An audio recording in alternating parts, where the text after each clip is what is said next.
Assalamualaikum warahmatullahi wabarakatuh. Perkenalkan, nama saya Najma Sagifat Atfola dengan 3 digit NIM terakhir 017 dari Teknologi Rekayasa Otomasi Sekolah Vokasi Universitas Diponegoro. Pada kesempatan kali ini, saya akan menjelaskan tugas tentang inverter sine wave dari praktikum sistem pengendali elektrik. Nah, oke, lanjut ke pembahasan. Nah, apa itu inverter sine wave? Nah, inverter sine wave adalah perangkat yang mengubah tegangan DC menjadi tegangan AC dalam bentuk gelombang sinusoidal. Nah, seperti listrik PLN. Dengan proses kerjanya dimulai dari pembangkit sinyal PWM berfrekuensi tinggi, di mana lebar pulsanya diatur menggunakan metode dinamakan SPWM, sehingga rata-rata tegangan mengikuti bentuk gelombang sinus. Sinyal PWM ini kemudian dilewatkan melalui LC filter atau dengan rangkaian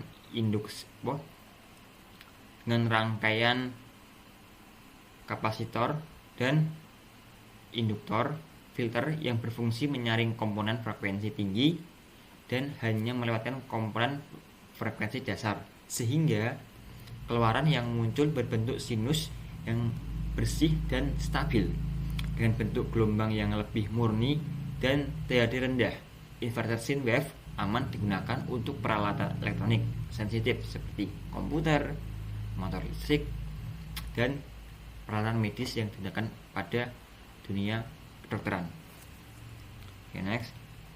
Nah, pada percobaan inverter sine wave ini menggunakan 2 microcontroller. Yang pertama itu ada Arduino Mega.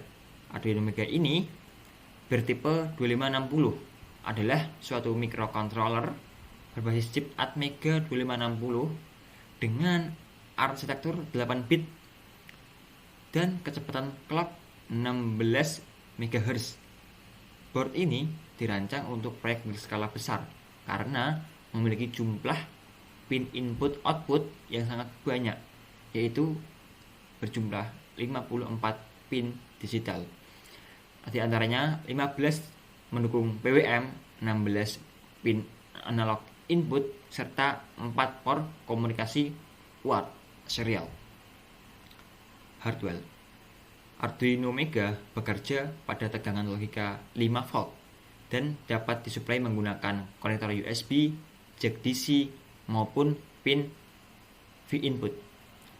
Board ini sangat cocok sekali digunakan untuk robotika kompleks, printer 3D, sistem kontrol industri, otomasi, dan proyek akademik yang membutuhkan komunikasi dengan banyak sensor, aktuator, dan modul serial. Nah, adapun datasheet pada microcontroller Arduino Mega 2560, yaitu up to 16 Mbps throughput at sampai 16 MHz 2560 bytes, yang dimana 8 itu digunakan untuk bootloader, 4000 bytes EEPROM, 8K bytes internal SRAM, 32x8 general purpose working register, real-time counter with separated oscillator, for 8 bit PWM channels, for programmable serial UART controller peripheral SPI serial interface. Ini merupakan contoh datasheet atau gambar Arduino Mega 2560. Di sebelah sini itu ada pin PWM atau digital pin, dan di sebelah kiri menggunakan analog pins. Ada sumbernya itu atau tegangannya berjumlah 5 volt dan 13 volt. Ada VN, ada ground 2. Di tengah-tengahnya ini menggunakan chip Atmega 2560. Ada lubang USB port, Ini adalah osilator atau clocknya 16 MHz. Ada power jack, ada power regulator, digital pins, ini digital pins, analog digital pins, ini digital pins. Ada SDA SCL 12 I2C, RTX PWM, serial ports, dan lain-lain. Kita memasuki microcontroller yang dua, yaitu ESP32 S2 Mini, yaitu sebuah papan microcontroller berbasis prosesor Extensa 32 bit berkecepatan tinggi hingga 240 MHz dengan dukungan konektivitas Wi-Fi 2.4 GHz yang terintegrasi, sehingga sangat ideal untuk aplikasi IoT atau Internet of Things. Board ini bekerja pada tegangan logika 3,3 volt, lebih kecil daripada Arduino Mega, dan memiliki jumlah pin GPIO multifungsi yang mendukung ADC, SPI, I2C, PWM, touch sensor, USB Auto G, serta berbagai protokol komunikasi digital lainnya. SP32 ini S2 Mini memiliki ukuran yang sangat kecil dibanding Arduino Mega. Namun, kecil ini memiliki performa lebih tinggi serta ada kemampuan tambahan atau ada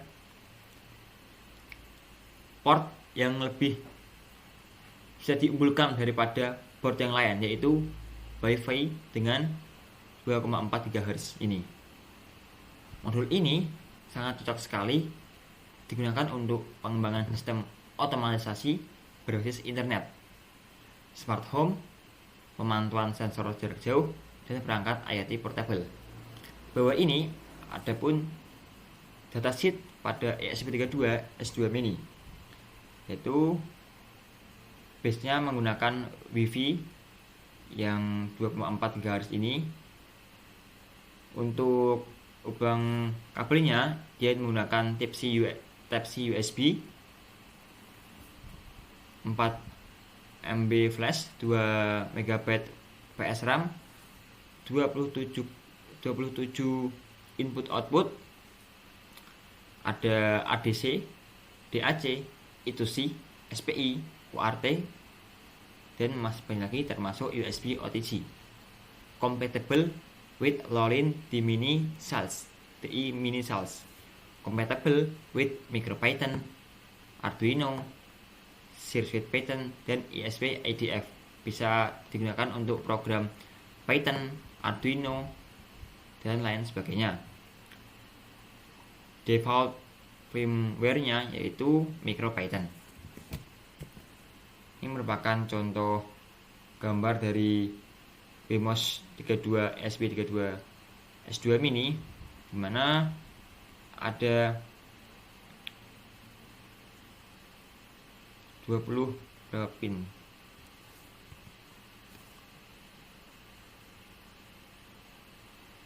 Pin input output yang terdiri dari 1, 2, 3, 4 dengan 3,3 volt tegangan, dan ini merupakan USB untuk menuju ke USB Type-C nya. Ini ada S2 Mini chipsnya. Kecil ini dia menggunakan koneksi Wi-Fi 2,4, lebih unggul dibandingkan Arduino yang tidak memiliki Wi-Fi. Namun secara kecepatan transfer data, S2 ini lebih unggul dibandingkan Arduino.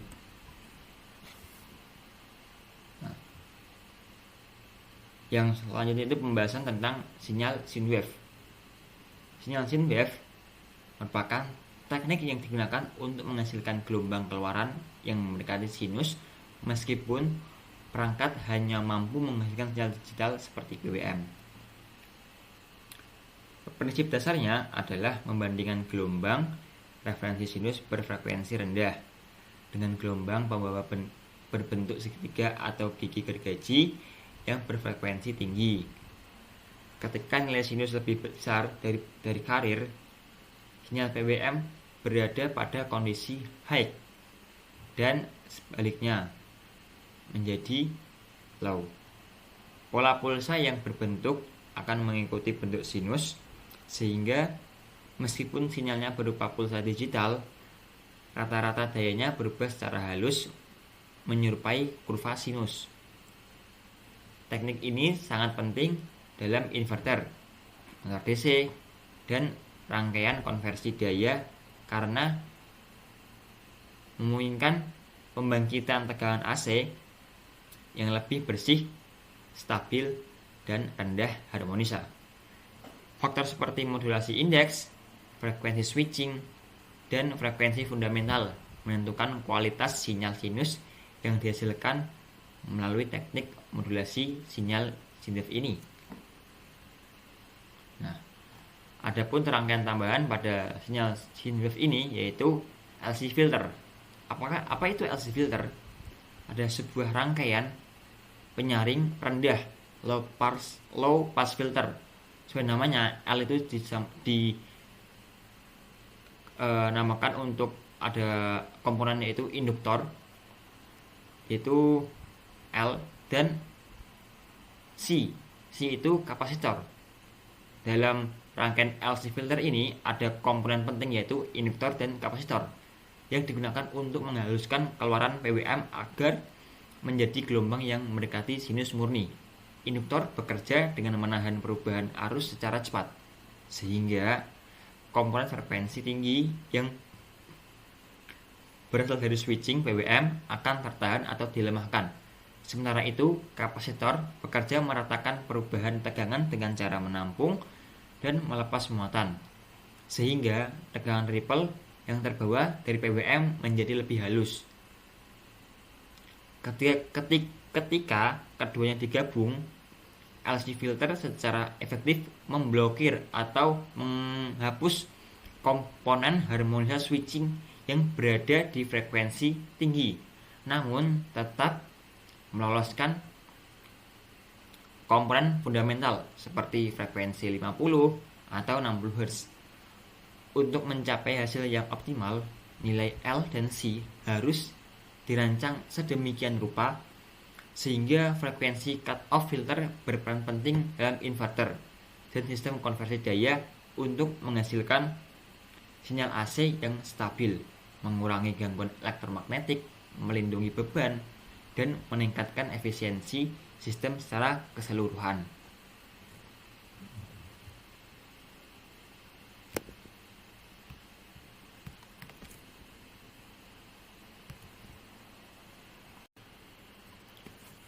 Di sini pada percobaan pertama kita menggunakan Arduino board 2560 Atmega 2560, yaitu percobaan LC filter. Nah, pada percobaan ini akan dites atau dicoba sebelum menggunakan rangkaian LC filter dan sesudah menggunakan LC filter. Nah, kita coba lihat. Sini menggunakan kita atur dulu parameternya, yaitu di angka 20.000 Hz, di set 51 PWM nya 2000 Hz. Nah, sini menggunakan Arduino Mega 2560. Nah, ini percobaan sebelum menggunakan LC filter. Terlihat pada grafik itu riaknya masih sangat banyak sekali dan sinyalnya belum halus. Nah, pada probe yang ketiga kita akan kerahkan ke rangkaian LC filter, yaitu pada komponen induktor dan kapasitor. Terlihat pada masih sangat jelas riaknya. Nah, ini proses penggunaan rangkaian LC filter. Probe-nya itu dihubungkan ke kaki kapasitor dan induktor karena komponen tersebut adalah komponen utama pada rangkaian LC filter. Nah, setelah probe dihubungkan, kita bisa lihat pada grafik pada osiloskop menunjukkan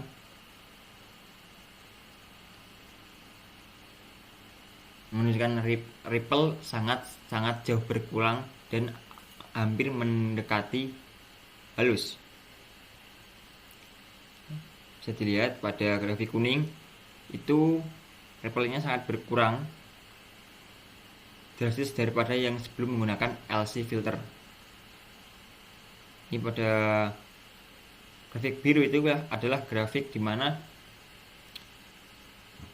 gelombang pada sine-wave tersebut.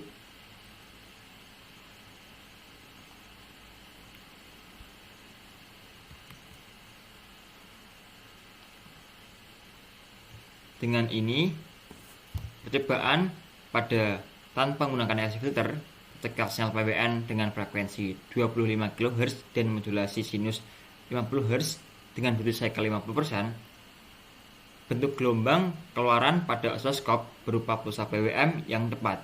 Meskipun amplitude sinyal mengikuti pola naik turun mencapai sinus, namun secara keseluruhan gelombang belum membentuk sinus murni. Terlihat jelas adanya ripple frekuensi yang sangat tinggi disebabkan oleh switching PWM.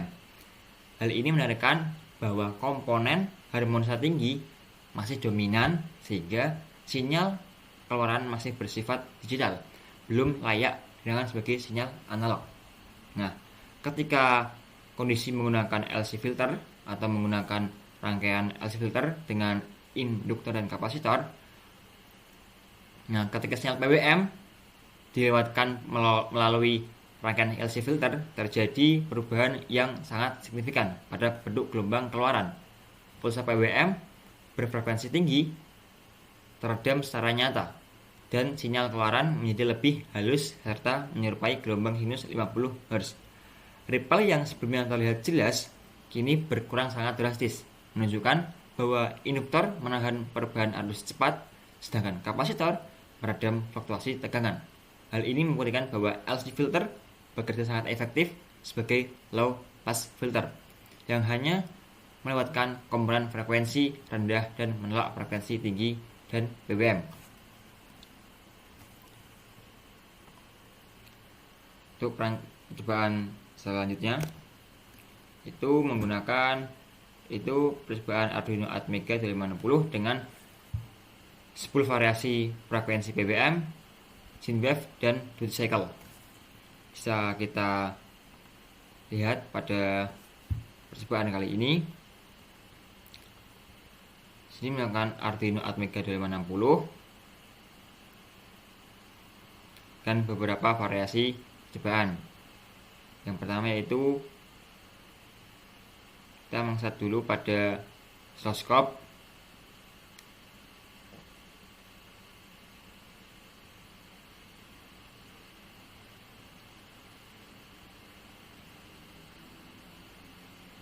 Ini pada keadaan awal.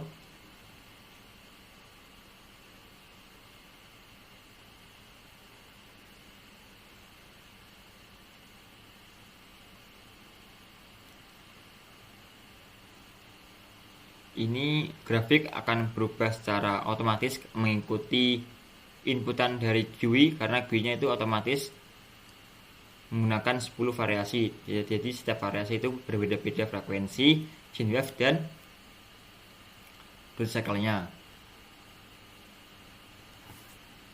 Dengan beberapa variasi tersebut menunjukkan grafik seolah-olah berubah dengan sangat cepat mengikuti perubahan inputan pada frekuensi, sine wave, dan duty cycle.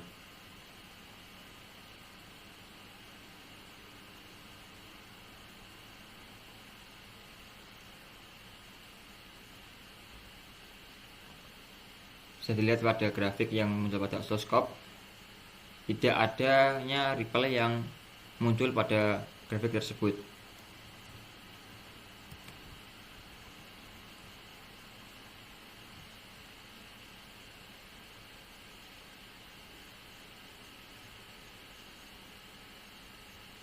Pengaruh duty cycle 40% dengan 90%.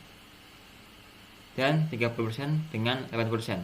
berdasarkan video itu pada duty cycle rendah sekitar 20% hingga 40%, gelombang sinus hasil modulasi terlihat lebih kecil amplitudenya dan cenderung tidak simetris penuh. Pada duty cycle tinggi dengan nilai 70% hingga 90%, amplitude sinyal meningkat secara signifikan, terlihat lebih penuh dan mendekati puncak maksimum. Hal ini karena duty cycle menentukan nilai rata-rata tegangan PWM, sehingga semakin besar nilai duty cycle, semakin besar juga energi yang dilewatkan ke sinyal keluaran. Nah, pengaruh frekuensi PWM dari 10 kHz, 25 kHz, dan 50 kHz. Pada PWM 10 kHz, ripple atau riak frekuensi tinggi masih cukup terlihat pada gelombang keluaran, terutama pada saat duty cycle rendah. Pada PWM 25 kHz, bentuk gelombang sinus menjadi lebih halus dengan ripple yang mulai berkurang. Nah, pada PWM 50 kHz, gelombang keluaran terlihat paling stabil dan paling mendekati sinus ideal karena jarak frekuensi PWM jauh lebih tinggi dibandingkan frekuensi sinus. Hal ini menunjukkan bahwa semakin tinggi frekuensi PWM, maka semakin mudah sinyal dimodulasi, dan jika difilter, semakin baik kualitas sinyal analog yang dihasilkan. Yang ketiga itu pengaruh frekuensi synthwave dari 30 Hz hingga 100 Hz. Pada frekuensi rendah, sekitar nilai 30 Hz hingga 50 Hz, gelombang sinus terlihat lebih lebar dan jelas per periodenya. Nah, pada frekuensi sinus lebih tinggi, di angka 75 Hz hingga 100 Hz, gelombang menjadi lebih rapat dan perubahan amplitudo lebih cepat. Namun, secara umum,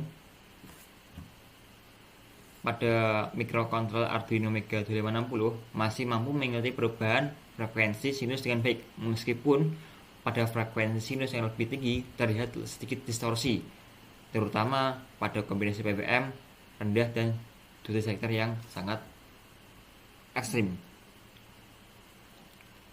Pada percobaan pertama, yaitu percobaan 1 hingga 4 dengan PWM 10 kHz, gelombang sinus sudah terbentuk, namun masih terlihat ripple yang cukup jelas, terutama pada duty cycle dari nilai 40 dan 90%.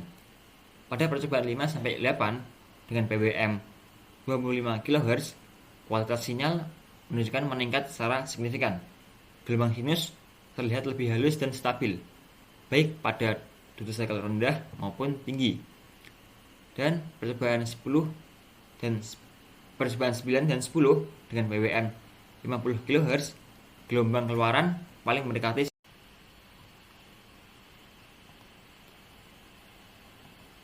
Pada percobaan ketiga, yaitu menggunakan microcontroller ESP32 S2 Mini atau Wemos Rollin S2 Mini dengan variasi nilai yang sama saat menggunakan microcontroller Arduino Mega 2560. Dapat dilihat sinyal dengan input frekuensi PWM 10 Hz, synthwave 50 dan duty cycle 20 menunjukkan grafik yang terlihat pada osiloskop.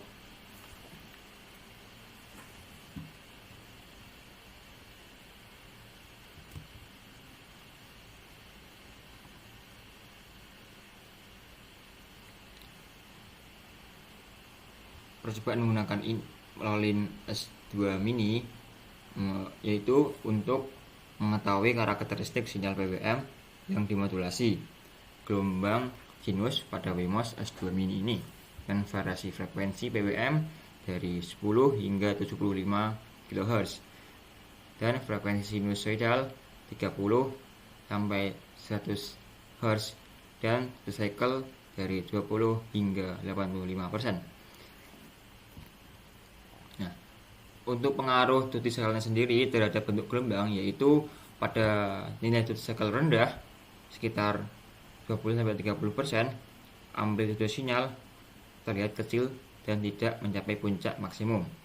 Dan pada nilai duty cycle tinggi di sekitar 70% hingga 85%, amplitude sinyal meningkat secara signifikan dan gelombang sinus terlihat lebih penuh dan simetris. Hal ini menunjukkan duty cycle menentukan tegangan rata-rata PWM sehingga berbandingan lurus dengan amplitude sinyal keluaran. Yang kedua yaitu pengaruh frekuensi PWM dengan nilai 10 kHz hingga 75 kHz pada percobaan tersebut. Pada nilai frekuensi PWM 10 hingga 15 kHz, ripple masih terlihat cukup jelas pada gelombang sinus, terutama pada duty cycle nilai rendah. Nilai 20 hingga 30 kHz pada frekuensi PWM, gelombang mulai terlihat lebih halus dan lebih stabil. Dan pada nilai 40 hingga 75 kHz, gelombang sinus paling mendekati bentuk yang sangat ideal dengan ripple yang sangat kecil dan transisi yang sangat halus. Hal ini membuktikan bahwa arsitektur ISP32S2 mampu menghasilkan PWM berfrekuensi tinggi dengan resolusi yang baik, sehingga kualitas modulasi meningkat secara signifikan. Pengaruh frekuensi sine wave dari nilai 30 hingga 100 Hz pada frekuensi rendah di nilai 30 hingga 50 Hz pada percobaan ini, gelombang sinus terlihat lebih lebar dan lebih stabil. Pada frekuensi yang lebih tinggi dengan nilai 75 hingga 100 Hz, gelombang lebih rapat dan perubahan amplitudo lebih cepat, namun tetap dapat diikuti dengan baik oleh sistem PWM. Adanya sedikit distorsi mulai terlihat pada kombinasi frekuensi sinus tinggi dan duty cycle yang ekstrim, terutama saat diberi beban.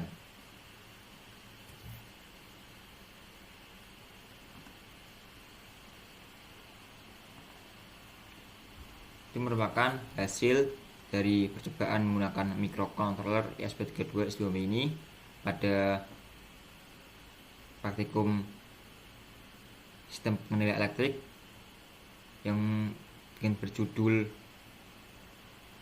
inverter sine wave.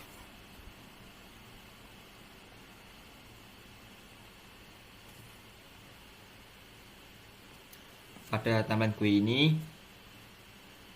secara otomatis atau bisa diubah secara manual pada inputannya.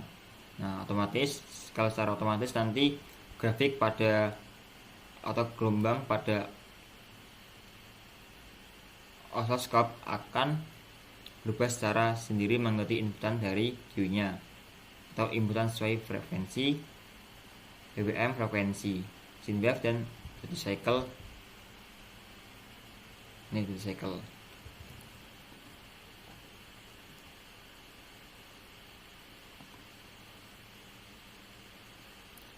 Sekian video dari saya, kurang lebih mohon maaf. Wassalamualaikum warahmatullahi wabarakatuh.